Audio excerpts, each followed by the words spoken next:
Hi friends చూడండి ఇది చూడడానికి ఎలా ఉంది. బీట్రూట్ జ్యూస్ లాగా ఉంది కదా ఫ్రెండ్స్. ఇది బ్లడ్ వామ్స్ మనం తీసుకొచ్చాక ఒక 2-3 రోజులు బతుకుంటుంది లైవ్గా. దాని తర్వాత చనిపోతాయి. అలాంటి పరిస్థితుల్లో మనం కంటిన్యూగా మనకి కావాలంటే మనం ఏం చేస్తామంటే వాటిని బాగా వాష్ చేసి ఇలాంటి జిప్ లాక్ కవర్లో మనం గాలి చొరవకుండా ప్యాక్ చేసి ఇలా ప్లాస్టిక్ కంటైనర్లో పెట్టి ఫ్రీజర్లో పెట్టుకుంటే మనకు కావాల్సినప్పుడు మనం వాటిని తీసుకొని మనం టాప్ ఫిషెస్కి ఫీడ్ చేయొచ్చు ఫ్రెండ్స్. ఈ బ్లడ్ బామ్స్ గురించి ఫుల్ డీటెయిల్ వీడియో, వాటి లైఫ్ సైకిల్ ఇవన్నీ కూడా మనం వీడియో చేస్తున్నాము. చూడని వాళ్ళు చూడండి ఫ్రెండ్స్. చూడండి ఎంత బాగా తింటున్నాయో. ఇది ఫైటర్ ఫిషెస్కనే కాదు ఫ్రెండ్స్, ఆర్నమెంటల్ ఫిషెస్ వేటికైనా కూడా మనం ఫీడ్ చేయొచ్చు. ఈ ముఖ్యంగా ఈ ఫైటర్స్ ఫిషెస్కి వీక్లీ ఒక్కసారి 1 టైం లేదా 2 టైమ్స్ ఫీడ్ చేయండి. అది కూడా ఓవర్గా ఫీడ్ చేయకండి ఫ్రెండ్స్. అతిగా తింటే ఆహారం విషం. ఇది మనకే కాదు అన్నిటికీ వర్తిస్తుంది. చూడండి ఇది వచ్చేసి మన దగ్గర ఉన్న ఒక 45 డేస్ 50 డేస్ పిల్లలు.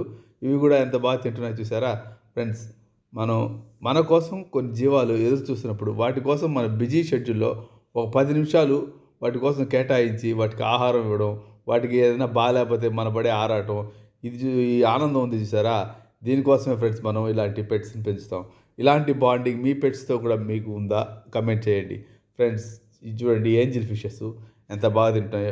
ఈ విధంగా మనం ఫిషెస్కి మనం అవసరమైనప్పుడు బ్లడ్ బామ్స్ని వాష్ చేసి మనం వేయచ్చు. అంటే పెల్లెట్స్తో పాటు వీటిని కూడా మనం వారానికి ఒకసారి 2 సార్లు యూజ్ చేసుకోవడం వల్ల ఇది ఫిషెస్ బాగా ఎదుగుతాయి, బ్రీడింగ్ కూడా బాగా అవుతుంది ఫ్రెండ్స్.